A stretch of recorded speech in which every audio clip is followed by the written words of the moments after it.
And the sincerity of your heart to God is huge. You making contact this way from the sincerity of your heart and getting real with your own heart, your own life, and with God will transform your life, guys. You keep your conscience squeaky clean and clear. Because even if you stumble, you go, duh. Because you don't want to stumble. So you're like, duh, that is so not who I am. Instead of, oh, look at who I am. That's what we do. I can't believe I just did that. I've been saved 2 years now, and I should know better. Duh, you dummy. If I didn't get it by now, I'm probably not going to get it. I wonder if I'm even saved. I don't even know if my heart's pure, because that's what we do.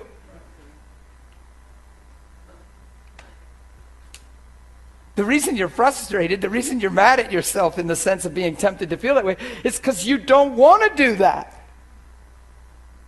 You get it? So why are we wearing that now? Instead of going, whoa, I am so glad for the light that you've put in my life and my heart. And I just so thank you that you have sanctified me and separated me and showed me truth. That is so not who I'm created to be and who I am. That's not even my heart. God, I thank you that in weakness you make me strong. You love me, you nurture me, and you just robe me in righteousness. Thanks for being my Father. Thank you that truth is fathering me. You're fathering me. Thank you for making me clean in your sight.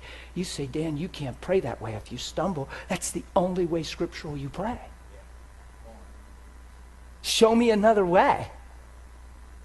You confess it as, that's not me. That is not you. That's not you in me. And he's faithful and just to forgive you. So you already have relationship here. It never severed. I'm not trying to get back to God. He's in me. I'm not trying to rebound. Why? Because I'm not losing my identity over a stumble. My identity is through his resurrection. You follow me? Because if not, you're going to get into legalism and you're going to walk on eggshells and you're going to try not to sin instead of enjoy being a son.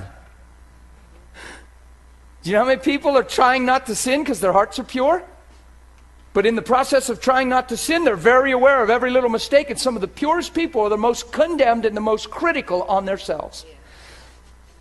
And the reason is because their hearts are actually pure inside and they don't want to miss it, and now they think they're constantly missing it. And the devil's just, well, why were you thinking that? Well, if you're a Christian, well, if you're pure, why?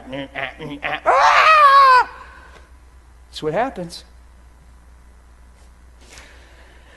The only reason it's trying to eat you alive is because you care inside. You're alive inside. God has something to work with.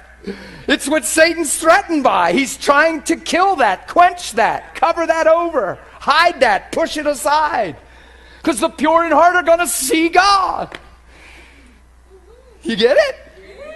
Come on. You can't walk through life and bump into the flesh and go, oh my God, I'm nothing but flesh.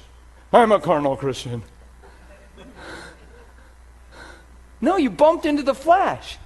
And you went, whoa. God, thank you that you are growing, cultivating, and maturing my life. There's a time in my life I wouldn't even blink an eye. That would all actually seem normal. That is so not who I am. You got to let that be known. That is so not who I am. And that is so not who you are in me. And I thank you for the power of your gospel, your blood, your love that sets me apart. And I thank you for washing me, making me wiser, sharper, smarter. Thanks for making me strong. In the midst of that, you can know him more and manifest him more. That's how powerful the gospel is. In the midst of that. Oh.